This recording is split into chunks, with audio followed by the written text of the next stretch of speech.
The show starts in 10, 9, 8, 7, 6, 5,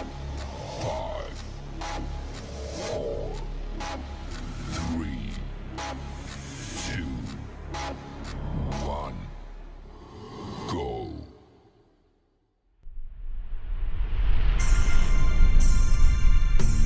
Live from Columbus, Ohio, it's MOTOWN Downtown! MOTOWN Downtown, come on down to MOTOWN Downtown. Today's guest, violin speedruns. Come on down to MOTOWN Downtown. My name is Tyson Bruno, and here's your host, Mo Chocolate.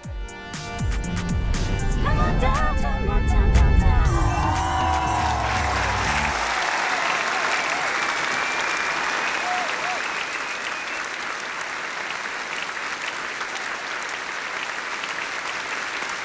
Hello, everybody, and welcome back to MOTOWN Downtown, Season 3.9, Part 1, where we are here to make sure that you have a wonderful time and the greatest time. Yes. Hello, everybody in chat. How we doing? Thanks for coming by. Thank you for the new follows and all the people that's new in the chat. Thank you for coming out to the first episode of the new season. You love to see it. Thank you all. Thank you all so much. Thank you. So, we've taken a long break, a very long break, but after a much-deserved vacation, we are back and better than ever. So with that being said, let's welcome today's very special guest, shall we? Drum roll, please. After searching and searching far and wide for the perfect guest to hold the title of first guest of the new season, I am proud to say that we found him. The perfect guest. From breaking world records to posting content online, he has paved the way for a whole generation of speedrunners like no other. So please, welcome the man, the myth, the legend, VIOLIN Speedrunner!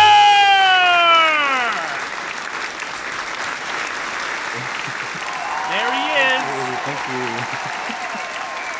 How's it going? How's it going, Violin? Going well. Good to see you. Thanks for having me. Thank you for being the first guest, man. I know. Thank you for taking time out of your busy schedule to be the first guest on the new season of MOTOWN Downtown. Thank you very much, buddy. Thank you. Yeah, no problem. Thank you so much for having me. For sure, yeah.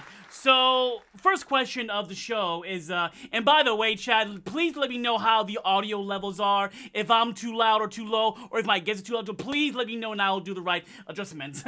But yeah, and bro, can we talk about how many, things were breaking off stream that I had to fix, 10 minutes before the show begins? That's life of a streamer, right? Okay, so the first question is, for anybody watching who has no idea who you are, tell us a bit about yourself. Yeah, so I go by Violin for short, or Violin Speedruns. I am a professional Kingdom Hearts speedrunner and speedrunner of other games, and I make content on YouTube explaining how the speedruns work. And I also do other miscellaneous Kingdom Hearts videos as well. Awesome. Short and to the point. Love that. So, tell me about the pre-violin, the pre-streamer days. Tell me about your early days as a gamer. Were you team PlayStation, Sega, or Nintendo? Okay. And what were some of your favorite games growing up? Yeah, so I mostly grew up with PlayStation. Nice. My first game ever was Crash Team Racing for the PS1. Nice. Still the best racing game of all time.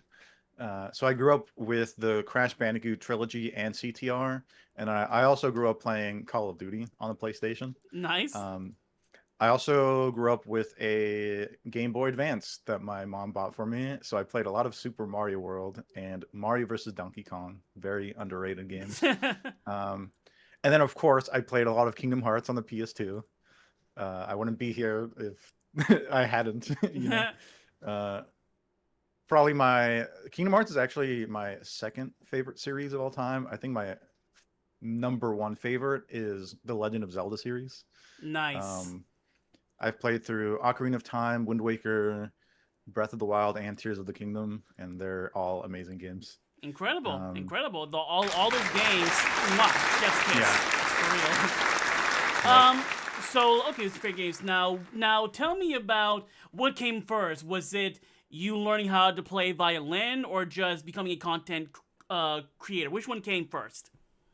So I learned the violin in fourth grade Mm-hmm. when I was like 9 or 10 years old. Okay.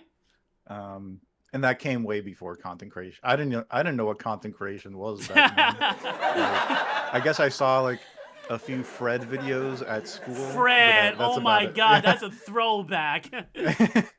uh, I didn't start making content until like 2013, when I started making violin covers on my music channel, which is Violin Nice. Gamer. That's where I started with violin covers, and then I was doing some Let's Plays here and there. They were really bad, and I privated all of them because I'm embarrassed. And I didn't discover speedrunning until like 2016. So Wow. It's funny you yeah. say that because 2013 is when the first trailer for Kingdom Hearts 3 came out. So like, is that what Yep. made you want to like go down the content creator route, or just you always wanted to do that? Well, no, I've been wanting to do content creation since like 2014. That's when I started streaming. Was in 2014. Okay. I was a Call of Duty streamer back then. I would host. I would do like pub stomping, which is like just try harding in public lobbies against people coming home from their 9 to 5, just completely bullying players. And I would host like open lobbies where viewers can join and play in tournaments and stuff. Gotcha. Um, So you were there for those, like when people say, "Oh, yeah. you wouldn't survive the Call of Duty lobbies," you were there for No, that. I huh? was there since like Gotcha. I got into Call of Duty in like 2009. OG? So Coolio, coolio. But yeah. I want to rewind back to violin though. Like, what made you? Because like when I was younger, I played the trumpet Oh, nice. in middle school and stuff. I was in band class, 6th, 7th, 8th grade year playing the trumpet, and I don't know. Like I saw a trumpet, I'm like, I want that. But what inspired you to go down to learn how to play the violin, and how hard was it to learn how to play on the violin? Yeah, so I started in fourth grade because it was mandatory for Mhm. all fourth graders to learn the violin. And I just Really? enjoyed it. Yeah, and I enjoyed it so much that I just continued. What school is this Um, where you had to mandatory learn how to play a violin? just every public school in that area, I guess, Gotcha. because in Arizona. Okay. Yeah, so Okay. I enjoyed it.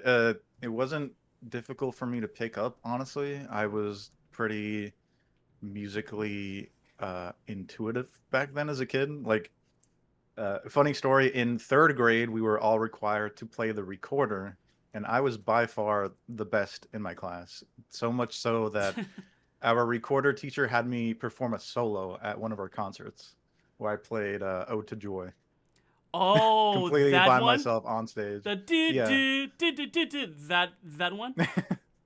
uh, it's the Beethoven song. I Oh, believe it's Beethoven. Beethoven. Gotcha. Oh, that's pretty cool, Yeah. man. And then I was also the best violinist in my class, so I continued, enjoyed it in fifth grade. Our fifth grade orchestra was like 4 or 5 people. It was very small because everyone else wanted to play in band class. Band class. So I'm trying to resist making that this Yeah. one time a band camp joke. but like so when you first opened up your music channel, what would you say was the one song that was the most challenging for you to like? Because you do a whole like cover of a game song, which is pretty cool. Please Yeah. check it out, chat. It's violin music. Violin gamer. Check that out on YouTube. It's good stuff. But like, which song, which cover was the most challenging for you in terms of like editing and filming and just playing in general? Yeah, so the most challenging I would say is the Octopath Traveler collaboration I did Ooh, with okay. 20 musicians. Wow. We combined a bunch of character themes and the Decisive Battle 2 battle theme into a massive collaboration. And that was incredibly difficult to put together because there were so many moving parts involved. it was like a 2 to 3 month project. And it was a lot of work, but it turned Damn. out great. I still consider that my magnum opus. I'll have to. I don't think So I've seen that yet, but I'll definitely check that out at some point. That sounds yeah. pretty cool. So, in terms of content creation, though, you would say you've always wanted to like go down that route, or was there something? Was there someone online that you looked up to that you wanted to, that you were like, I want to be like this person on YouTube or whatever? Yeah, when I started with violin covers, my main inspiration was Smooth McGroove. He does a Nice. lot of video game acapella stuff. I So love that guy. I was like, I've seen all his videos. yeah, he's so cool. And I was like, yeah, what if I just do the same thing but with the violin? Um, as for gaming content, I got a lot of inspiration from Call of Duty YouTubers. So uh, I can't really think of any off the top of my head, but yeah. Okay. So, So so my next question was actually going to be like the story behind your username, but I think you just told us that is that you're just like mm, I play violin and I like speed running, yeah, so just violin speed runs. It was that it yeah. basically. I'm not very creative when it comes to naming it. So It's pretty creative though, but like, is there something that like what motivated you to start doing speed runs? Like, how did you discover you were good at speed runs? so I came across a video from Awesome Games Done Quick 2013, I believe Mm-hmm. it was, a speedrun of Crash Team Racing, Nice. and I was like, wow, this looks really really cool. So as soon as I discovered that, I decided to try it myself in like early 2016. I ran it on possibly the worst version, which is the PS3, because it was incredibly the PS3 emulation is so laggy. And I wasn't very good at it. So like by the end of like summer 2016, I got a sub 50-minute time, or no, sub 1 hour, and I was like 100th place on the leaderboard. So I Wow. wasn't very good at speedrunning back then. Um, it definitely took me a few years because uh, my first world record was Mario versus Donkey Kong in like the end of 2017. Okay. I picked that up. It's the GBA game I was talking about. Mm-hmm. And I got world record in that. And then my first Kingdom Hearts world record was in like 2020 when the pandemic hit, basically. Wow. Go figure. When the whole world shuts down, that happens, huh? Yeah. So it definitely took a while for me to get to that level. Well, man, you've peaked, man. I see. When we will get to that, but like, I can only wish to be as good as you when it comes to speed running, bro. Seriously. But like, my next question is, so in your early days as a content creator, what would you say was your first like viral moment? What was the one thing you uploaded that really blew up, and you're like, you know what? I can keep doing this now. Like, what was that one big thing?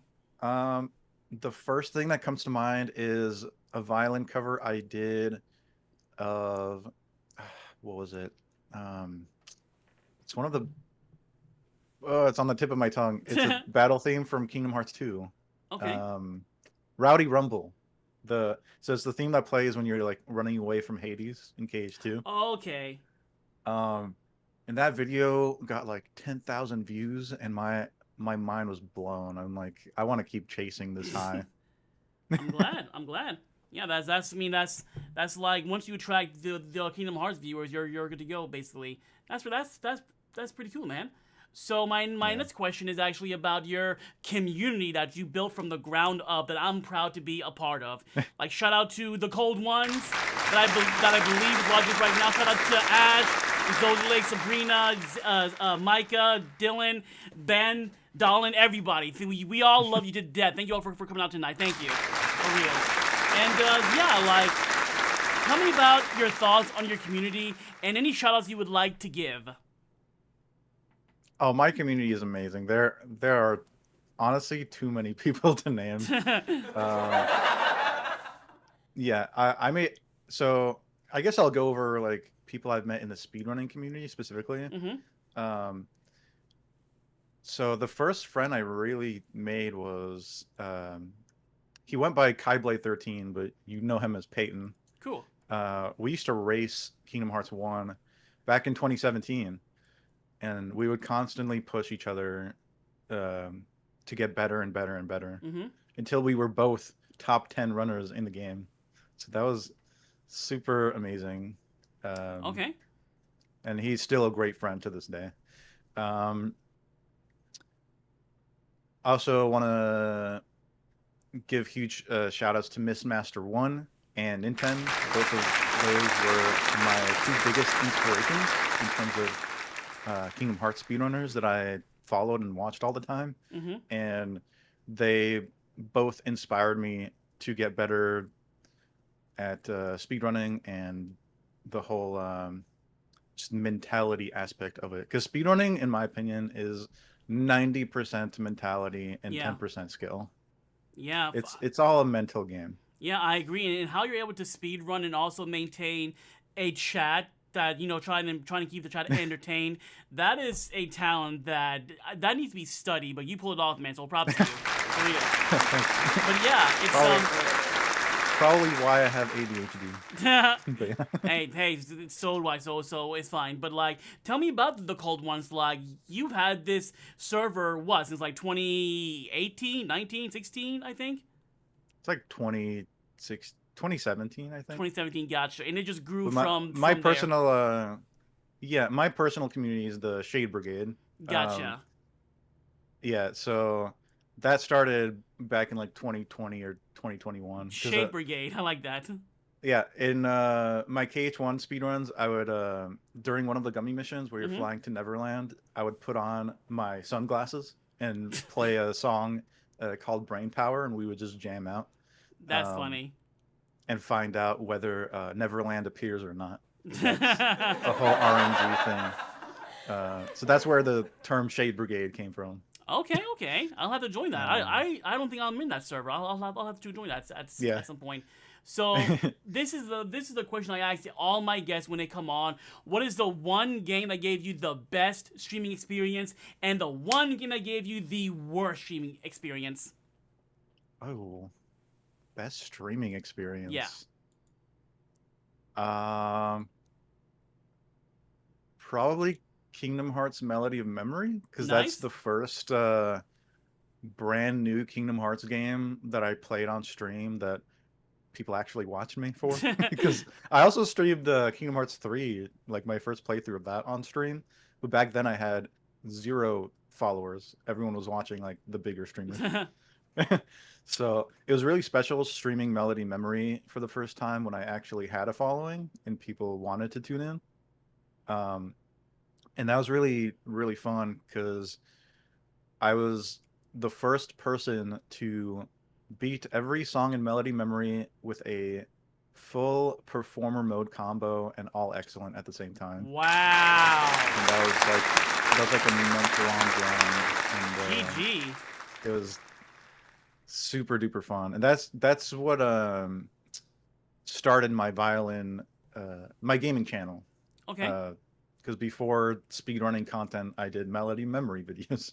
And I got my first like 1,000 subs from that. Amazing, man. So, I'm glad to hear it. Do you know what the speedrunning world record is for that game? I can look it up here. I'm actually curious. How exactly would one speedrun that game? Just try and get through all the songs as fast as possible, basically?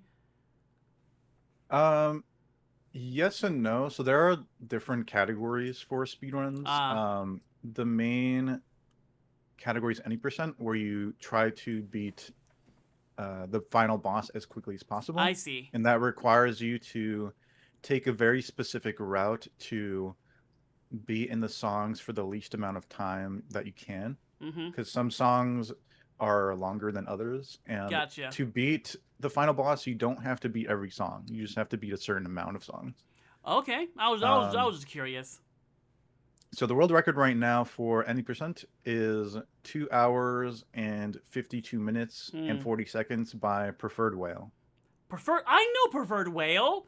Yeah, That's she's our friend an amazing. oh my God! Shout out to Preferred Whale.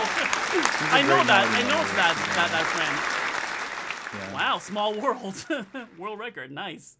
Fun fact: she also has the platinum trophy world record for melody memory, which There's is yeah, it's 25 hours, 38 minutes, and 25 seconds. Oh my god, So, preferred whale. We gotta get you on the show because oh Yeah. my god, that is impressive. I mean, wow. So, what about your worst streaming experience? My worst? Okay, so this is embarrassing, but my worst streaming experience was streaming Kingdom Hearts 3 Limit Cut, trying to go for no damage on all pro codes on Oof. every single boss. Oof. And back then I was going through a big mental crisis when it comes to streaming, because I remember doing a stream for like 3 or 4 hours where I averaged one viewer, and it broke my heart. Aww. No one was watching, and I was putting in so much work. Oh man, I And know being that a being a feeling. streamer is hard. Yeah, when I first Growing is started impossible. streaming, I had a view count up, but I got rid of that so fast. And honestly, Yeah. my streams have felt so much better at that point when I'm focusing Yeah. on the game and the chat and how many people are watching me. Yeah, I've been turning off my view count for like the past 5 years at least now. It is so much better now. Oh, It's look who so it is! much Speaking better. of master speedrunners, hey, Lanes and Masters! Hey, buddy. Oh, also Natasha in the chat is my mom. Huh? Shout outs to her. We have Natasha in the Mama chat is my Violin in mom. the chat too. Hi, Natasha. Welcome in.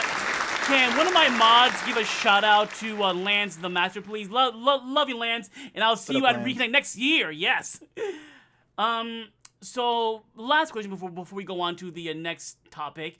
What advice would you have, Violin, for anyone that wants to start pursuing content creation now in 2026, whether it's Twitch or YouTube? What advice would you give them?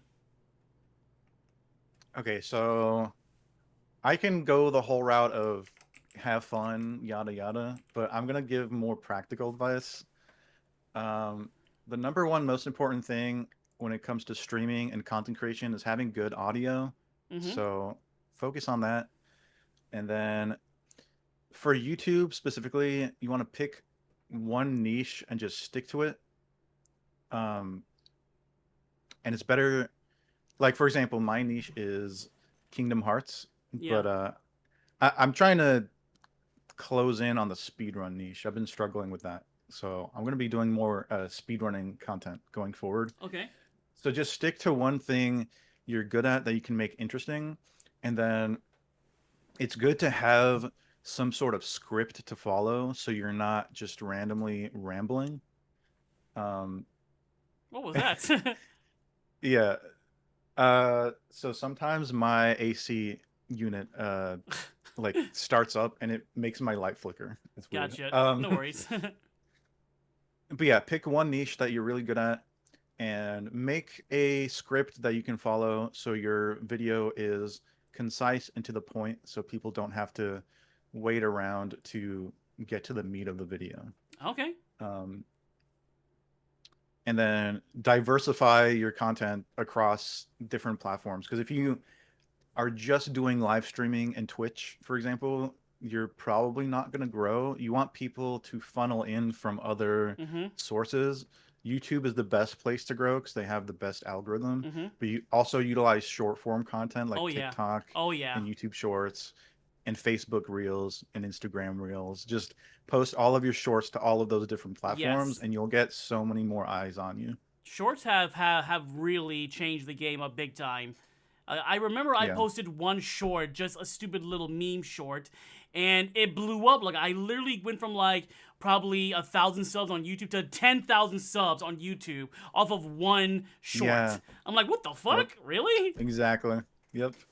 And it's like you never know which one will just blow up, pretty much. But yeah, thanks for the advice. Absolutely. So, first topic of today's show, let's talk about Smash Brothers. Shall we? Yeah. The smashing of the bros. Okay, so Violin, who is your main in Smash Bros and why? My main right now is Sora, but not for Nice. the reason you think. It's not because I'm a Kingdom Hearts fan. It's because Sora just happens to be my best character. Easy to control too. Yeah, in the past, I've made Diddy Kong and Yoshi, and I guess Pit for a little bit, and Corrin. But Sora, for some reason, just feels the best. Like I have the highest win rate with Sora. I agree. Is his combos are broken. I love just going around the whole stage just to troll people. I love it. Yeah. It still blows my mind, man, that he is actually in the game. But we'll definitely Me get into too. that. But like when it comes to reveal trailers, which one is your favorite and least favorite Smash Bros. Reveal trailer? My favorite is the Sora trailer for obvious reasons. Besides Sora. Okay, I'd say this one's funny because I've never played the series, but I think the Banjo-Kazooie trailer was my favorite. For some reason, it made me really emotional, even though I've never played Banjo-Kazooie before. It was super hype, with like the fake out, with Duck Hunt, Yeah. and then the hype music afterwards, and the flying puzzle piece, when they're like sleeping in the hut. Yeah. So that's my favorite reveal trailer. My least favorite, I'm sorry to say, it's Byleth, because That's fine. it was like they were hyping it up, and then you just know right off the bat who it is when the trailer starts. There's no build up or anything. None. That being said, though, I love Byleth and Smash. They Pretty good. control really well and have one of the most interesting movesets, in my opinion. I agree. My favorite besides Sora would have to be Sephiroth. I go back and rewatch it all the time. It's so hype. So I love all the fan service and just the like Mario getting stabbed and stuff is just I love it. And least favorite for me would have to be Steve from Minecraft. Cause Fair enough. I'm not a Minecraft fan. I'm not. If you are, cool, but it's like I woke up early around like 9 o'clock in the morning to record my reaction. I go live on Twitch, and then I'm like, oh, it's Sora because Mario's in darkness, and then it's Steve. I turn off the stream immediately. I go back to bed. But I acknowledge that it did break the internet. Like people were like, "Oh my God, Steve!" Oh yeah. Yeah, I think Twitter went down that day. Pretty much, yeah, for that one. And yeah, but yeah, Sora is just. That's actually my next question is tell me about that moment. Did you record your reaction and stuff? Like, what was your reaction when you found out that Sora was the last character? Yeah, I cried. Nice. And the special thing about that reaction in particular is actually up on my YouTube channel, on the VIOLIN Speedruns channel. If you sort by most popular, it's like in the top 5. I recorded that reaction with a bunch of friends, and we were all like equally hyped. Nice. It was just a special memory we can all share. Did you were you at first thinking walk me through your thought process while you're watching it for the first time? Did you think it was Dark Souls or something? Like, did you think it was Sora? Actually, yeah. Yeah, so the flame dropped down and it looked like a little campfire from Dark Souls. So I really thought it was going to be Dark Souls. When Mario steps off the platform and it turns into dust, I'm like, that's Kingdom Hearts dust. I'm like, it's Sora. And I was like, guys, it's Sora, because I mean, and also the sound it makes when it turns into dust, it sounded like the Kingdom Hearts dust. So I started freaking out and stuff. Yeah. And then he throws the Keyblade, you see the Mickey Mouse symbol, and I just fucking lose it. Were y'all just screaming and crying the whole time? I wasn't screaming. I'm not much of a screamer. I am. I was more like I gasped and I started tearing up. It was just like, oh my God. When the music starts playing, he goes through the portal, bruh. Yeah.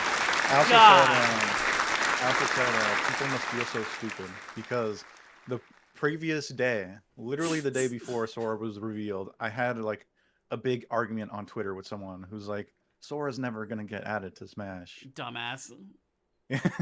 I was part of that Sora for Smash campaign on Twitter, and yeah, people kept. That's actually my next question. Is like, out of all the people I've seen announced for the show, if for some reason Sora was the hardest for people to accept that he can get in, It's like, oh, Disney this, Disney that. When Disney has proven time and time again that they want their IPs on consoles. So like, why do you think it was so hard for people to accept the fact that it's possible for Sora to get into Smash Bros? I have no idea. Probably the Mickey Mouse logo. That's all I can think of. But it was actually Nomura who was hesitant on adding Sora to Smash, not Disney. Yeah. And people don't understand, Disney and Nintendo have had such a long positive history with each other. Do you remember when going back to the guy you were arguing with on Twitter? Do you remember why he said that Sora's never getting in? Something to do with Disney and that Sora would not be an interesting character. Really? Like, fuck off, yeah. bro. People just to say shit. And it's funny because I bookmarked everyone who said he's not getting in. And when Sora was revealed and I go there to rub it in their face, they have me blocked. I'm like, you fucking salty bitches. Fuck you. That was revenge. Now, let's say, Violin, for the next Smash Brothers game, if you could pick one character to get into the game, no questions asked, who would it be and why? Oh, easily Crash Bandicoot. Yes. Yes. That's the series I grew up with. And I think there's a lot of interesting things they can do with him. Obviously, he has his spin attack. He can slide. He can double jump. But he also has different power-ups. So, like, his Mach Tornado, just don't make it like Brawl Meta Knight. There's also his bazooka. He can use Wumpa Fruit, probably place crates down or something. If you want a good example of a Crash Bandicoot like moveset, if you have Rivals of Ether 1, there's a good workshop mod for Crash Bandicoot. Ooh. Where he does a lot of cool stuff. I gotta see that. Now, for his smash attack, what do you think it would be? And hi there, TLBG. What do you think? I'm thinking maybe he puts on the mask and just starts running around, and anyone he touches goes flying. Pretty much the Wario smash attack, but like with a mask instead. That could be interesting. This might be too much work, but like, what if he tosses the enemy into like the warp portal and it turns them into a baby? Like the ending of Crash 3. Oh god, everyone would have to get babyfied mods. Everyone would have to. That's a lot of work. Everyone would have to get a baby for it. But that would be really cool. It would be, yeah. It would be, yeah. All right. So speaking of Sora, now let's move on to a topic we are all familiar with. Let's talk about Kingdom Hearts, shall we? Yeah. Yes. You're totally not a fan, Mr. Shirt and PJ's Kingdom Hearts wearer, huh? But yeah. No, I don't like Kingdom Hearts at all. At all. Kingdom Hearts, more like Kingdom Farts. Anyway, so like, tell me about your first impression of Kingdom Hearts when you saw it for the very first time. Like, you see the commercial on TV, what went through your head? I never saw the commercials on TV. I saw a family friend playing through KH1.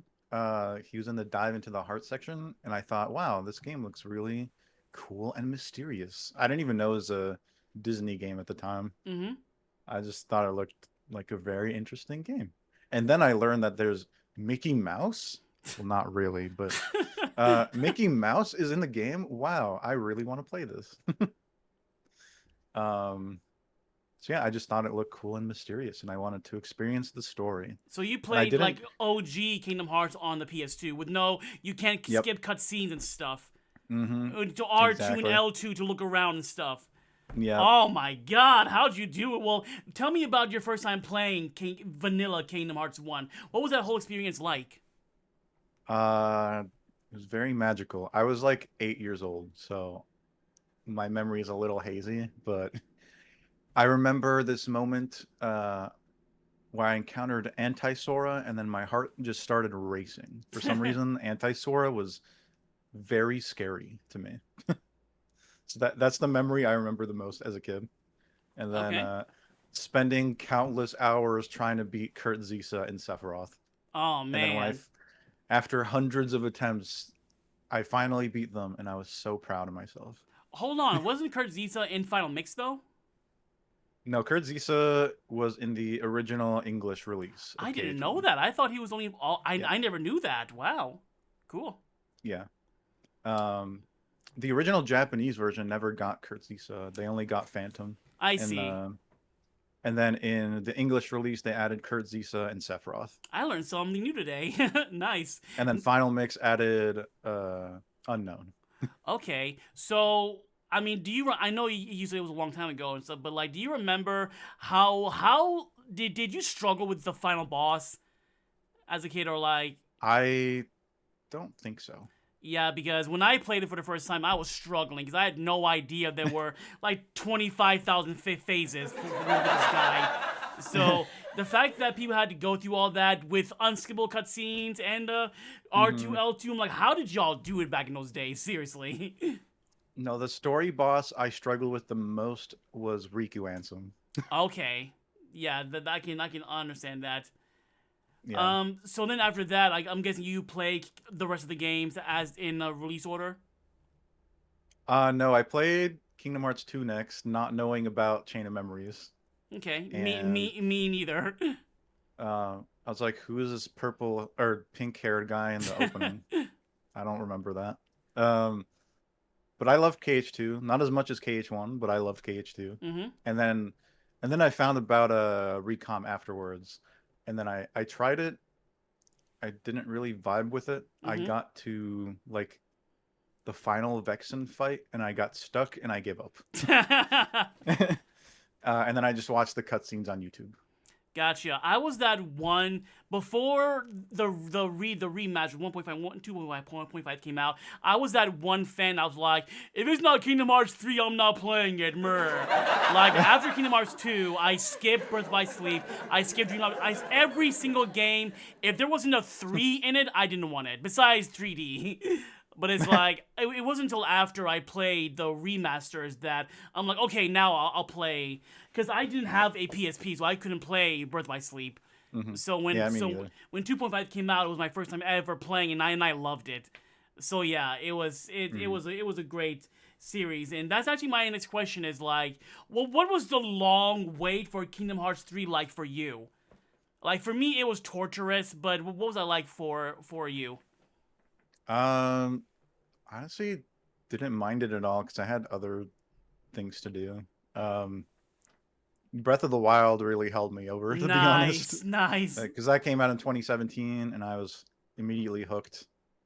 And then obviously the HD collections, and I had a lot of speedrunning goals, and music goals, and a job at McDonald's. So we don't talk about Nice. that. I worked there too when I was a teen. So, yeah. Oh, nice. So yeah, honestly, I didn't mind the wait at all. And I could say the same thing now. I don't mind the wait for KH4 because I have so many other things to do. So they can take their time. Square Enix has trained their fans to wait. They have. It's not a problem whatsoever. So now I want to ask you, like, tell me about playing Kingdom Hearts 3 for the first time. Like, what was that when you pop in the game into your PS4 or Xbox and the title screen pops up on your screen? Like, what was that moment like for you? It was interesting. I don't know. It was surreal to have a new Kingdom Hearts game in a new title screen, and also I remember the Dearly Beloved sounded really different because it starts in a major key, and I'm like, what is this? But now Kingdom Hearts 3's Dearly Beloved is my favorite. It just has so much amazing stuff going on. And then, I don't know, I kind of felt underwhelmed by the story of KH3. Same. But I did really appreciate what they were doing with the visuals and the world design. I agree. I agree. Especially the soundtrack. I agree. Really enjoyed. For me, though, man, like I went to a midnight launch in my area. I was still living in Vegas at the time. I went there dressed up as like Roxas with the cloak, and stuff. And there was a Nice. long line outside the door, and the people inside GameStop were dressed up as Kingdom Hearts characters too. Like they came out and gave like a Kingdom Hearts trivia quiz thing and gave out. It was an actual Oh, event. Man, it was so cool. And we were all that's really talking cool. about how, like, I can't wait to see what happens to Aqua and Sora and how will the game end and stuff. It Oh, was a moment, and I picked up, um, yeah, so funny thing about Aqua. So my friend, he goes by Xantatsuken. He's a fellow speedrunner, yeah. but he's actually a friend of mine from high school. So we actually did a Kingdom Hearts 3 stream together when it first came out, like Oh, cool. in person. I played the Xbox version and he played the PS4 version right next to me. But the night before, we got spoiled on Aqua No! fighting Vanitas. No! And for some reason, we could not resist the urge to click on the YouTube video that leaked the fight. No. So Yeah, we watched that. we'll get to that for Uh, sure. But it's like I'll never forget, bro, just being in my car, mhm. holding the game in my hand, and I'm just like, I've been waiting for this game since 2006. It's in my hand right now, and I'm just like looking at it. I call my brother because if you don't know, when the first game came out, I'm like, I'm not playing this game. This game looks stupid because like rebellious high school me, I'm like, I'm too old for video games. Myrrh. But my brother played it and he loved it, but I never played Mhm. it. Then when 2 came out, basically back when Blockbuster was still around, my father gave us money to rent one game at the Blockbuster, and we go there, and he rents the game without telling me because we had to agree on one game. So Oh. I'm like, why'd you get done without me? And blah blah. We have a whole argument. We almost start fighting in the parking lot. I was so mad. We drive back home. It's a whole shouting match between my brother, my father, and me. And I just walk away because I'm so frustrated. Then, out of curiosity, I'm like, let me see what the hype is all about. And I play Kingdom Hearts, and I end up playing Kingdom Hearts 2 more than him because I just fell in love with the game. So like KH2 was my first game in the series. I haven't played KH1 until 1.5 came out. Mm. So that was my experience. So I called my brother and I'm Nice. like, bro, thank you for making me a fan. He's like, you're welcome, because he was playing Kingdom Hearts 3 as well. And yeah, Uh-huh. I got the Kingdom Hearts 3 PS4 Pro and stuff Oh, from nice. GameStop. That's how it's right here actually. And yeah, popping in the game and seeing Kingdom Hearts 3 on my TV screen, and I just can't stop crying, man. 10 minutes of me just looking at the title screen, just crying. For real. Like, I get home by, like, 12:30. I don't go to bed till, like, 4 a.m. Really. 'Cause I'm like, I want to keep playing, yeah. But yeah, my first time playing it was a moment for real, and yeah, like you said, Violin, I loved it. It was a good game. I had a lot of issues with it, yes, but overall, it was a good game. It was. But my next question is, sadly, when Kingdom Hearts 3 came out, it split the community in half. Some liked it, like you and me, and some hated it. Like I'll never forget this one guy, and I think I told you, and I think I told you this. One guy like filmed a video throwing the game into the trash. I'm like, bro, come on, it's not that bad. Stop it. Not that But serious. yeah, like, why do you think a lot of people ended up not liking the game? To be honest, I think a lot of hate for KH3 is manufactured. It's completely forced. I think people just watched some YouTuber they like and hopped on the bandwagon. Mm. It is not nearly as bad as people make it out to be. Seriously. It's like, if Um, back in those days, if you said, I love Kingdom Hearts 3, and people could just, like, shun you on Twitter. I'm like, it's not that bad, guys. Stop it. yeah, it was just popular to hate on the game because it was new, And essentially. do you think people were expecting Kingdom Hearts 2, basically? Like, a lot of people who hate on it basically only played 1 and 2 and not the rest of the game. Yes, and Yeah. I don't understand because Kingdom Hearts is a series where every game is unique. It's Yeah. no two Kingdom Hearts games are the same, and that's what makes it a special series. I agree. So I don't know why people were expecting Kingdom Hearts 2 too. Like, if you like Kingdom Hearts 2, just play Kingdom Hearts 2. They were expecting the second coming of Jesus Christ, basically. 'Cause it was this magnum opus for them, and it finally came out. They had really high expectations, but what they got was a standard, simple game, basically. Yeah, I mean, I don't even think Kingdom Hearts 3 is that simple, to be honest. And KH3 actually, like base KH3 had more content than base KH2 did back in the day. I agree. They put in a lot more work into base KH3. The only thing I can see, like the only criticism I had besides the story being kind of rushed is the lack of critical mode, which they added like a couple months later anyway. Yeah. I played on normal mode, but I felt like the game was a bit too easy because I remember playing like the Nord Court and that whole section of the game on normal, and I did not die once. I'm like, I feel like this should be a lot more challenging than it looks. I mean, the thing about that is, I think the reason people think Kingdom Hearts was too easy is because they had the experience from previous Kingdom Hearts games going into KH3. So if you're good at KH2, you're going to be good at KH3. Agree.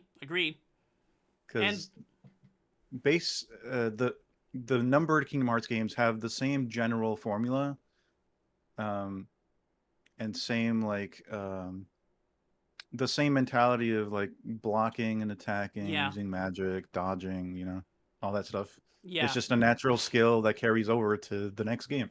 I agree. And if people want more of a challenge, just don't buy a Kupo coin. Done. Simple as that. Yeah. But then, VIOLIN, a year later we get Remind. And holy shit, man. It's like, to say that Remind solved all my issues is an understatement. Like they pretty much made a brand new game, man. Like I wanted dual wielding keyblades, we got that. I want Oblivion and Oathkeeper, we got that. I want data battles, we got that. I want a good secret boss, we got that. And I wanted the combat to be better, and we got that. Like it literally fixed every single issue. Even the graphics got better. It's like Remind is such an improvement that it is now my favorite game in the entire series. It's Kingdom Hearts 3 Remind, Kingdom Hearts 2, and then Birth by Sleep. That's my pecking order. Yeah, no game to this day has given me that feeling that KH3 Remind has given me. It's incredible. Like every single super boss is made with so much attention to detail and love and intricacy. And I think Square Enix made 14 of the best bosses in all of video games. Wow. 15 if we're counting the final Xehanort fight in the Remind episode, because that's also an amazing fight. Yeah. Overall, yeah, it was just, it's like, in my opinion, the combat in 3 Remind is better than 2 Kingdom Hearts 2 Final Mix. Yeah. Because, like, I went back and played all of 2, and I'm like, this combat is fun, yeah, but I kind of like 3 more. I miss being able to zip over to the enemies, and the combos just last, I feel like the combos last they go by way too fast. They're too short, the combos, I feel, in 2. Whereas 3, they last a bit longer, I feel. And plus, they're more flashy and stuff. So yeah, obviously I still love Kingdom Hearts 2, but it's like 3 Remind is such an improvement that I love it so much. And yeah, everyone that complained about Vanilla 3, zip. No one had anything bad to say. Like, this was a game that they were expecting. Why should I pay for it? But you pay Fortnite every month. But this is where you draw the line. Fuck off. There's still a lot of KH3 haters that haven't played Remind, and that makes me sad. I'm like, I pity you. I'm sorry. Like, obviously, if you can't afford it, I get it. But if you want to play it, then I love you. But if you go on. It's bundled with the PC port, and that goes on sale very often. It does, yeah. I wouldn't say it's expensive to, experience Remind. I agree. Like, it is Kingdom Hearts 3 is a good game that they made better with Remind. Yeah. Plain and simple. That's just a freaking fact. Now, speaking of Kingdom Hearts 3, I mean going past that, Violin. When the fuck is Kingdom Hearts 4 coming out? I think they're going to give us a new trailer for the 25th anniversary in 2027, and then I think we're gonna get it in holiday 2028. That's my prediction. I'm glad that it's funny because in the Revoice project, which we are definitely getting into, I say that during my part, I'm like, I'll see you when Kingdom Hearts 4 in 2028. But I honestly, I feel like now though, I mean, it'd be cool because I'm pretty sure 7 Remake Part 3 is coming out next year. So if they were to promote Kingdom Hearts 4 the same year for a 2028 release, cool. But I feel like they might use all of 2028 to promote 4 for a 2029 release. You know what I'm saying? Knowing Square, they might delay the game by an extra year. But honestly, I feel like 2028, 2029 is when we'll get the game.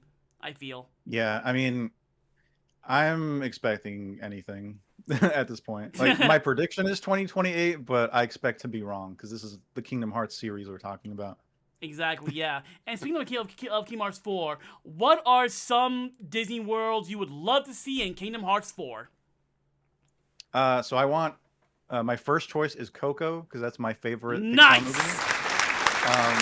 And I also think Coco is guaranteed because it would fit the story of KH4 perfectly, with Sora being in the afterworld and Coco taking place in the afterlife. It would just make perfect sense. And like being able to see the afterlife in like Unreal Engine 5 and being able to explore it all would be so amazing. Oh my god, bro. Unreal Engine 5. I can't wait to see. Yeah. I guess some other picks would be I'd say Cars. What? A world where you're playing as Car Sora and driving around. I'm actually scared to see that Car Goofy. Oh my god. Car Goofy. I think Car Goofy is going to be a tow truck like Maiden. And then Car Donald. You would just how would you fight? Would the keyblade be in your mouth? How would you fight? Something like that. Oh, Maybe man. there's no fighting. Maybe there's no fighting. Maybe it's just a minigame world where you do races. You just go around ramming into people. That'd be hilarious. Yeah, like Burnout style. Yeah. Honestly, like I was gonna say, like maybe it's just one big racing world, but honestly, I would love to see a Kingdom Hearts racing game. I want to see Kingdom Hearts fighting game, racing game, party game. Give that to us, Square. Seriously, you would love that. Yeah, we have Melody Memories with KH Mom. They should give us Kingdom Hearts Driving After Dark, so Kingdom Hearts Dad. I like that. Yeah, give it to us, Square. Hire Violin. I'd say Emperor's New Groove would be amazing. Same. And, all the fourth wall breaking Planet. jokes that they can make with that. That'd be hilarious. Also, Treasure Sora. Planet. Huh?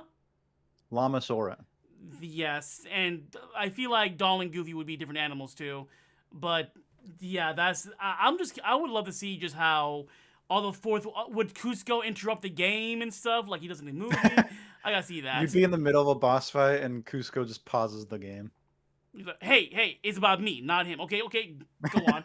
That'd be funny. That'd be hilarious. Yeah, I want Treasure Planet, bro. That's my only one. I want Treasure Planet.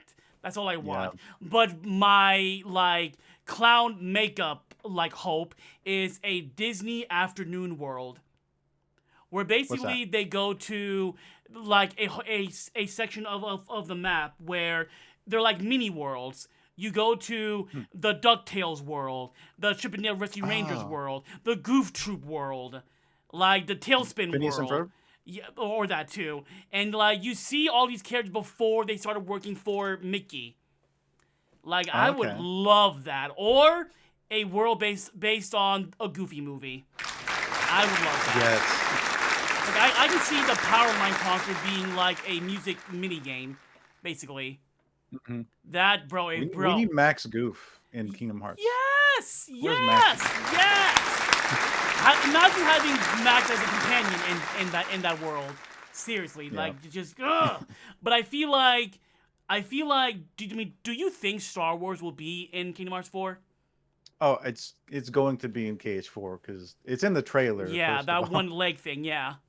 And it's also like one of Disney's biggest properties, so Yeah. they would definitely would want to show it off alongside Marvel, probably. Yeah, I mean, if they ever make a trailer for Kingdom Hearts 4 that reveals Darth Vader is in it, like it's just a Hmm. blank screen, you hear a and then the red lightsaber and then cut to credits, that will break the fucking internet.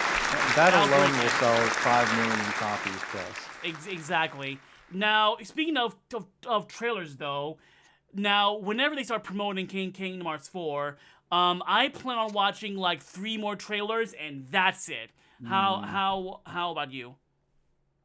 Unfortunately, in the position I'm Oh in, I no!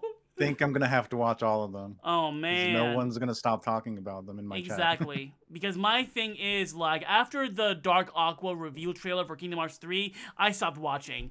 I'm like, that should have been Oh, a good. surprise, man. And I'm Because they so. Go on. because they spoiled the entire game with KH3 trailers. 95% of the game. Seriously. Yeah, there's no reason we should have known the entire real Organization 13 I before agree. the game released. I That's agree. ridiculous. We were getting a trailer like every month at one point. I'm like, guys, stop! It's like it's like Yin Sid showing up, Lingering Will showing up. Like every final boss of every world was a surprise for me. Like when I played the Frozen world, and the fact that a giant wolf was the final boss, I didn't know that. Yeah, It was a surprise for me. yeah. And that's another reason I think KH3's story was underwhelming for most people is because they showed most of it in the trailers leading up Yeah. to the There was no there besides the ending. so There there was were no no other surprises. surprises. Yeah, they even showed like the first half of the intro. I'm like, can we stop, please? Yeah, and they showed the Dark Aqua fight in its entirety at Why? Why? No, we don't need to know this. I mean, hell, horrible. fucking Rox is showing up. Should have been a surprise. Yeah. I remember in the final battle trailer, they had a scene with Ventus hanging by a chain, and they had to unlist the trailer and upload a new version without that scene. The marketing of that should be like, guys, please don't do that again. Like, they marketed Seven Remake Part 2 better. Just 3 trailers, that's it. Kingdom Hearts Yeah. 3, like a new trailer every month. I'm like, guys, please stop.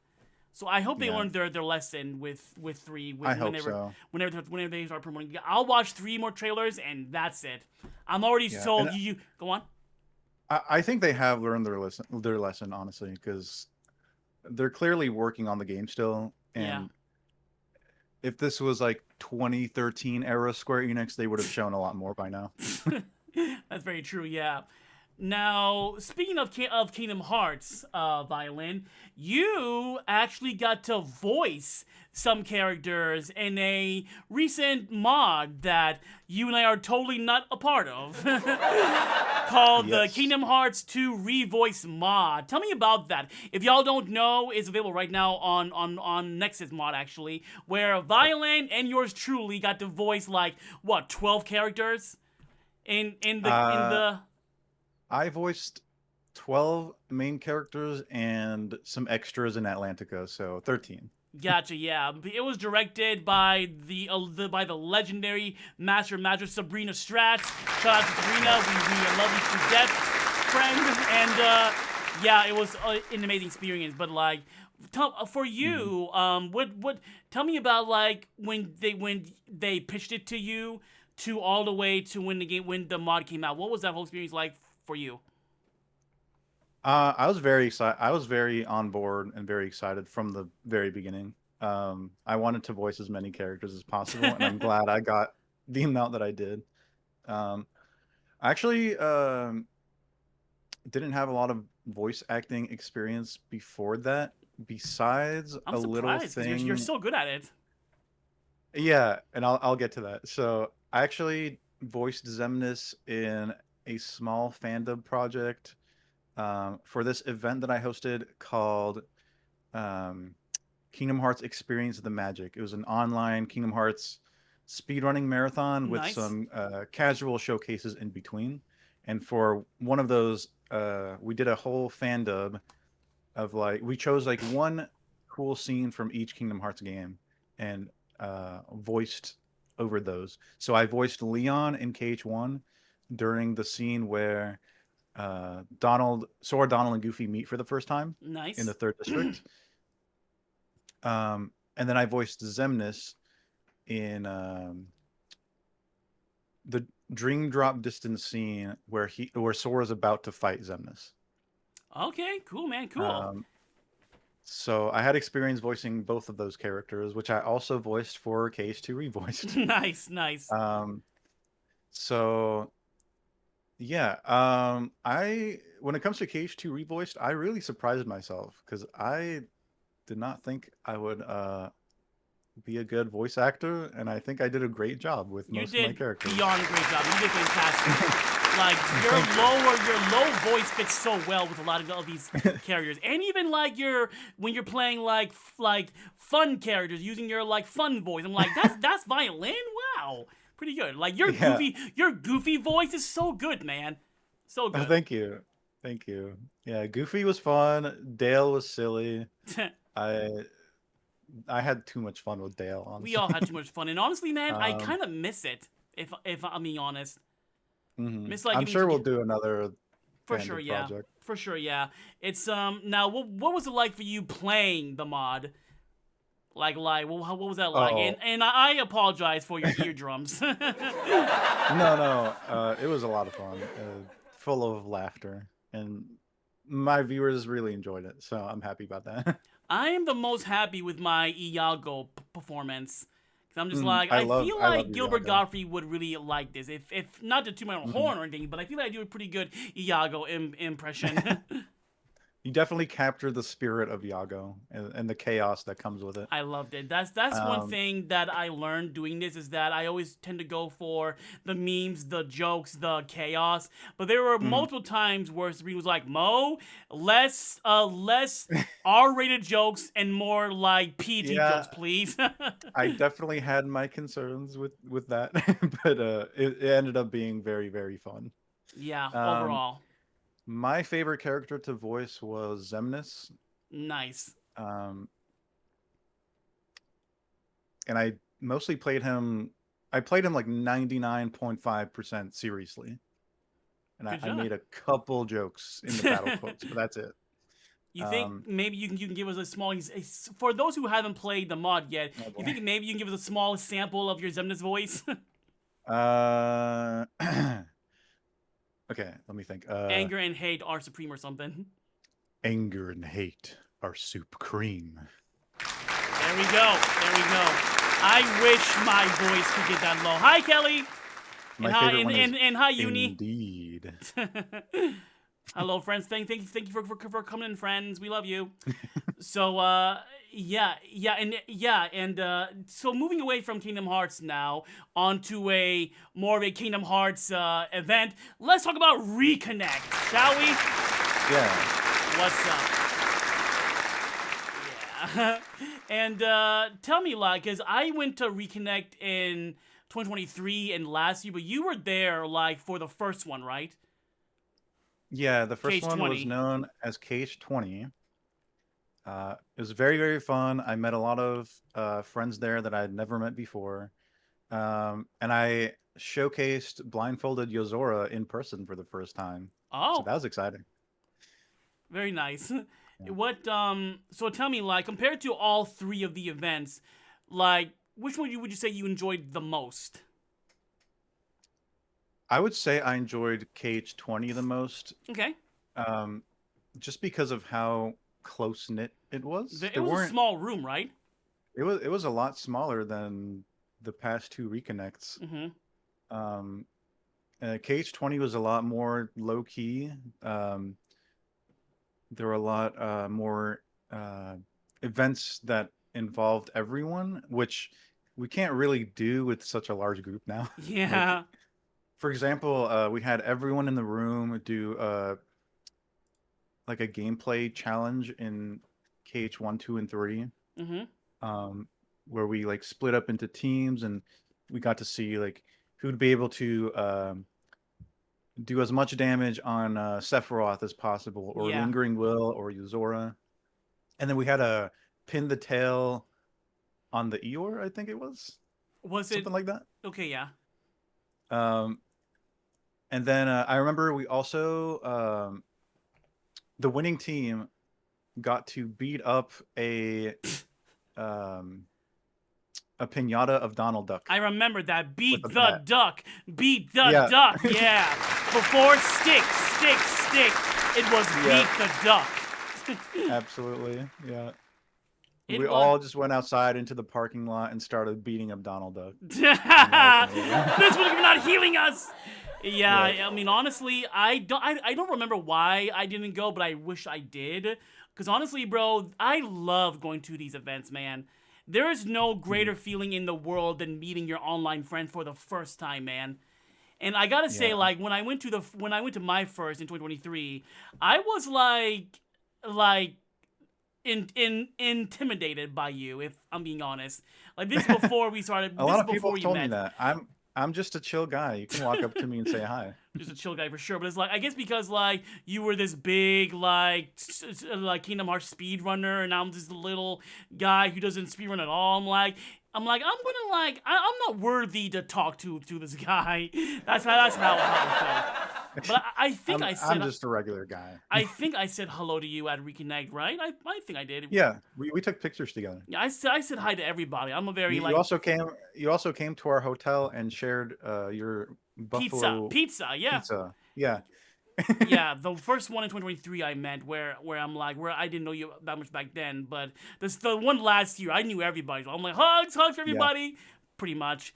And like Kelly, I was Black Cat. I was about to say like what you said in the chat when the part where you were fighting the guy blindfolded, fighting Yuzora blindfolded. Like wow, how do you get to that point where you can fight someone blindfolded, man? How?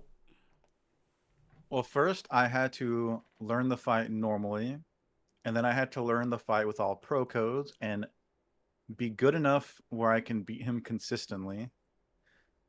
And after that, you build up a bunch of muscle memory and you know all the timings and stuff. So all you have to do is close your eyes. And the fight is very well designed where every single attack Yozora does has a unique audio cue. So you can tell what he's about to do based on what you hear, which is really cool. And then you want to just do attempts with your eyes closed or with a blindfold on, but make sure you're recording so you can see what you're doing wrong if you die. And then you can watch back the recording and be like, oh, I should be guarding later or using magic a bit sooner, for example. Yeah. So it was a lot of trial and error. Yeah. But the hardest part was just learning the fight normally. Yeah, and The just hearing blindfolded part the was sound alerts. easier. Yeah. Yeah, because when I was fighting Yuzora, like, religiously, I basically, the first phase, I could kind of do blindfolded. Because when you fight him so many times, you hear those sounds, you just know where he is. But after the first phase, I have no idea what I'm doing. But yeah, I remember watching that moment, and everyone starts clapping for you, and I'm like, this is the coolest human being on earth, man, to do that live. That was so cool. But now, what about the second Reconnect where you did that data battle fight? I remember you got the closest to winning. You want to explain to the audience what I'm talking about? So my partner for that was Sonic Shadow Silver 2, and she carried me. Nice. So at the time, I had no idea what I was doing during the Shion fight. That's like my least experienced fight. So she carried me because she did a lot of practice and I did zero. So I didn't even do much. It was Sonic's win. Gotcha. Because I remember you did like that fire strat that trapped them in there for a while. I'm like, Sonic taught that to me. Cool. It was the Blizzard Claws transformation, and then you can use Fire Rock. So it's really similar to final form Firaga in Cage 2. Same concept. It like will trap them in that basically. Yeah, it'll trap them for a while, do 1 billion damage, and it does less revenge value, so Gotcha. they'll take longer to retaliate. Gotcha. Now, what are from all 3 reconnects? What's like the one memory that sticks out the most for you? The memory that sticks out the most for me was Reconnect 2021, 2021, 3? 22. The No, was the 2020. the first, 2020, the first Reconnect. Yeah. Well, no, 2020 was Cage wait, 20. Yeah. no, the one after Cage 20. Was 2023. Yeah. Okay, really? Yeah. Wait. Oh, because the second Reconnect was last year. Yeah. Yeah. Yeah. So the first Reconnect, my favorite memory was karaoke with my friends. Nice. It was me, Mistmaster 1, Kai Blade 13, Dustin, Lady Luck, Majoris. I might be forgetting someone, but yeah, we had a lot of fun Amazing. singing songs and eating Korean barbecue. It was great. For me, I would say it was just honestly just sitting down in the lobby and just chilling with everybody. And I'm just like looking around like these are people that's on my computer screen and they're just right here. Like our love for one game made this moment possible. Like that just blows my mind, man. It really is. Yeah, for sure. Now, what about the previous Reconnect from last year? Like, what was some of your favorite moments from that whole thing? Oh, I mean, playing in the Foreteller band was my peak moment. I peaked there. That was like, you coming did onto a the good job. stage, coming onto the stage with my violin in the black robe, nobody knowing who I am except those who knew. Yeah. And then people getting hyped when I took off the mask. It was great. That's hilarious. I think for me, I mean, I have a lot of good fond memories from last Reconnect. I think just walking around Denver because I've never been to a Denver, so to explore Denver with my friends was a lot of fun. Jamming to music with everyone in a balcony was a lot of fun, and just everything, man. The whole thing was just perfect. It really was. Now my last question for Reconnect is: will you be going to the next and final Reconnect? I would love to, and I'm going to try my best to make it. Yeah. If I can afford it. So Well, I might do like a fundraiser stream or something next year. I'd be happy to contribute to that. Well, you heard it here, folks. Thank you. You heard it here first, folks. A MOTOWN Downtown exclusive. You're welcome. But I'm definitely going. Have you ever been to Disneyland? I've never been to You are in Disneyland, for a and treat, bro. I've always wanted to go. You're in for a treat then. I'm excited for you. I've gone like 5 times before. It's a good place. And yeah, so moving on from that, it's in terms of like games of 2026, what games would you say you've enjoyed so far this year? I have not really played any new games this year besides a little bit of Tomodachi Life. How's that? That game, I played it for like 30 minutes. I made myself and my brother. It's silly, and I definitely want to play it more. I want to add all of my family and friends and a bunch of random characters like, I don't know, Shrek, Naruto. Just random characters. Hilarious. Yeah, our good friend Backstory Bennett actually added like almost everyone from the Cold Ones on his island. I'm in it, like Nice. Kelly's in it, Black Cat's in it, and I think Sabrina, Mad, Zoj, everyone's in it. And Brett too, Very I nice. believe. Yeah, honestly, I've never. So is that like the 3rd game in the series? When did the first game come out? I don't know. I never heard of the series Me until neither. this new game. Yeah. I'm glad you're liking it though. Now earlier in the stream, Violin, you mentioned that you're a big fan of Call of Duty. Yeah. So tell I me hate to about admit it. that's fine. Tell me about that. Like, tell me about like how you got into how you got into COD, and like your thoughts on COD as a whole nowadays.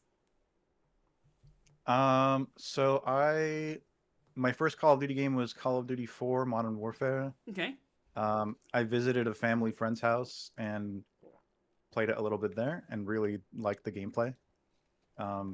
My mom did not like me playing Call of Duty. No, Sorry, like elementary schoolers should not be playing war games. Sorry, I agree with Natasha. her in hindsight. uh, Especially online, like kids should Yeah. not be playing Yeah. shooters online COD is until they're famous like, for kids saying no words in them lobbies. yeah. But no, I really like the arcadey gunplay. It was Mm-hmm. very fun. The whole like kill streak system was very revolutionary at the time. Okay. Um, and the modern era games were my favorite. My favorite is Modern Warfare 3. Nice. It came out in 2011. Oh yeah, that's a Um, throwback. Yeah, so that was a lot of fun, and I've played every Call of Duty since then. Okay. What I think about the series now, I think the series really declined in 2019 with the Modern Warfare reboot. I Mhm. think they did. The only good thing about that is the campaign, and I think the rest of the game is awful. And they Gotcha. have continued down that path. But this most recent Call of Duty Black Ops 7. Can you believe there are seven Black Ops games? Ops. Like what? That's a lot of Um, that's a lot of blacks in ops. But I do think Black Ops 7 is a good return to form. It is my favorite Call of Duty since Black Ops 2. Nice. Because they've really been listening to the community. But a lot of people are also hating on Black Ops 7, similar to the community split of Kingdom Hearts 3, actually. I mean, from the outside looking in, they all kind of look the same. Kind of. I'm like, That's completely fair. It's like, cause like if you show me a picture of play very similarly. if you show me a picture of Black Ops 2 and Black Ops 7, I'm like, they both look the same to me. But you could, I mean, Yeah. like, granted, I haven't played it, so I can't really judge it on that. But from you, like, in terms of gameplay, it's a massive improvement. Yes. Yeah, absolutely. Yeah. It goes back to that arcadey feel Okay. where it's just about having fun and less about using the meta weapons. Gotcha. Now, Um, it just gets a really bad rap because the campaign is bad. And which is funny because like barely anyone gets Call of Duty for the campaign. Anyway. exactly. I've never heard anyone more say about like. multiplayer. I've never heard anyone say like, I'm buying this game for the multiplayer, for the single player campaign. I've never Yeah. heard anyone ever say that ever. But people see reviews online and see the campaign is awful, and then they think the whole game is bad. That's people in a nutshell, I guess. Now, how do you handle the online trash talking, Violin? Now, would you say they've like, because obviously you can't say the N word and stuff anymore. Like, if you say anything racial or like whatever, you can now report people, right? Yeah, I just turn voice chat off now. I have no reason to talk to random strangers right now. It's like they go out of their way to be as toxic as possible, and that's why I'm not a fan of the fan base. Yeah, no, I agree. That's why I don't use voice chat unless I'm playing the battle royale where, because it has proximity chat and you can hear when someone's nearby. But besides that, I avoid voice chat because it's super toxic. Well, like when people do start, like, I mean, in the past, did you have your mic on, or just it was always off? Yes. No, I had my mic on. Yeah, I mean, I remember playing Gears of War in high school, and people were saying crazy shit. Then I would say crazy shit to them in return. But although I was a teenager, so it was okay. But like now, in my pushing 40, like I can't be acting like that now. Can't. Yeah, I was never much of a shit talker. If I heard anything bad, I would just mute them. Good. So, I mean, now what about Battlefield and other like first person multiplayer games? Like, are you a fan of those also, or just primarily COD? I was never really into Battlefield, but I did buy the most recent one, Battlefield 6, because a couple of my friends were interested. And honestly, the gameplay doesn't really speak to me. Okay. Because it's more realistic and campy, and I prefer the more arcadey style of just running around and being a chicken with your head cut off. Okay. I don't like the more. It's not that I don't like it. I just find it less interesting to play a mill sim game where you have to be tactical and use teamwork. I like being a solo player and just I like the more arcadey gameplay than the simulation. Gotcha. I gotcha. Yeah. So moving away from that, I have one more question for you, Violin, and that is, since we have a good chunk of your viewers watching now, what is some upcoming content they can look forward to from you? So a couple weeks ago, or no, it was like a week ago, I did a Kingdom Hearts 1 GeoGuessr tournament with some fellow content creators. Nice. So that is going to be a video in the next coming weeks. I did that with Kylie QB, Topaz TK, Giku, Dallin, Nobody Daxian, and Game Man of Color. They're all awesome Kingdom Hearts fans in the community. Nice. So that was a lot of fun. I came up with some evil locations that they hate me for. So it's going to be really funny to... because everyone recorded their own perspective and reactions, so it's going to be fun to put those all together into a video. But going forward, I am really going to start focusing on speedrunning content. So the first speedrunning video I have planned is a video about Kingdom Hearts 3. So once I get a really good time that I'm happy with, I'm going to make a whole scripted video explaining how the run works. And then similarly, I'm planning a video about Mario Party DS's speedrun, the story mode speedrun. Okay. And yeah, that's the main content I want to go with going forward. And I want to also branch out away from the Kingdom Hearts series if I can. So I want to dabble into some other action RPGs. So maybe like Dark Souls. What? Or Zelda. What the heck just happened to the stream? Your screen just went black. Why? Uh-oh. That was odd. Chad, he's back, right? What the heck was that? Someone is stream sniping me, I guess. Sorry about that, but yeah, I'll have to... That was odd. Oh my god, production problems. Why?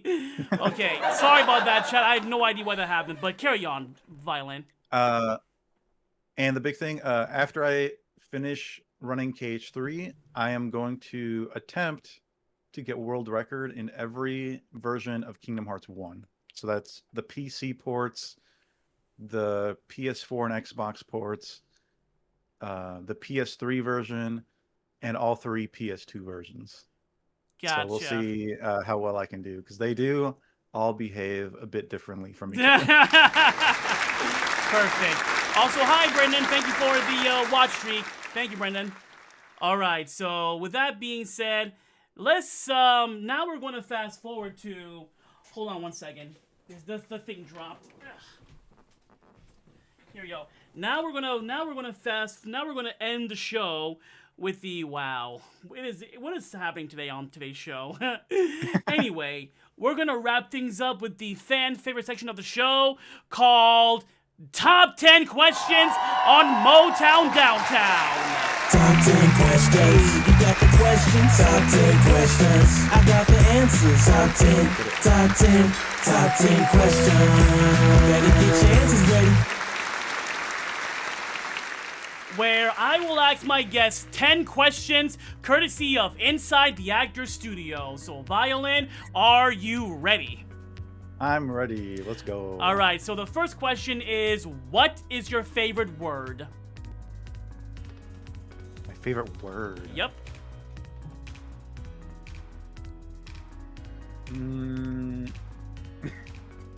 Never thought about that before.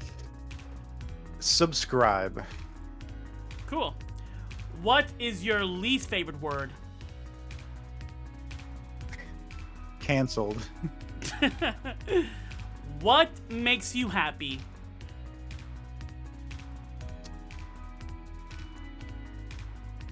My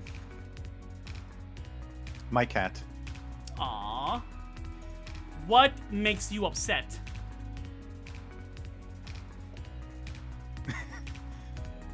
Kingdom Hearts 3 haters.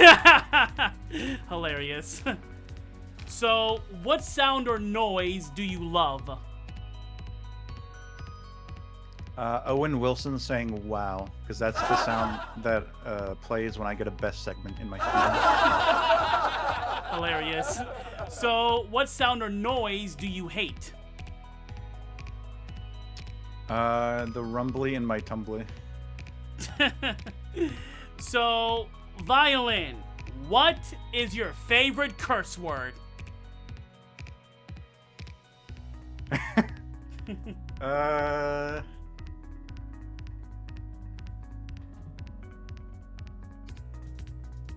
don't know.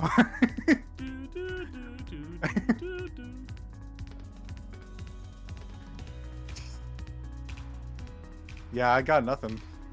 We'll go with gosh darn it. How about that? Yeah, gosh darn it. There we go. All the way. So, what profession other than your own would you like to attempt? Would I like to attempt? I'd love to be a professional Super Smash Bros. Ultimate player, but I don't have the skills. I've tried so many times. What profession would you not like to attempt? I don't want to work in the sewer. Facts.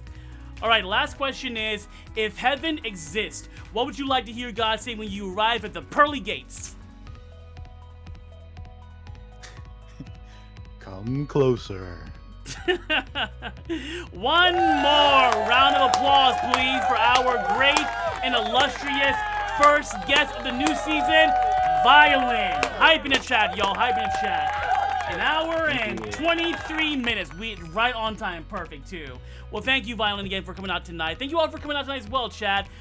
Thank you also to SSJ Geechi and Brown Baby and Natasha for the follow. Thank you very much. Thank you. So now we're gonna find a friend to raid, and while I do that, how about some parting words for the audience? Yeah, thank you, Mo, for having me. This was a blast. Thank you all for watching. You can find me on twitch.tv/violin, where I'm currently speedrunning Kingdom Hearts 3 and a little bit of Mario Party DS on the side. And you can follow me on YouTube at Violin Speedruns, where I make Kingdom Hearts and speedrunning content.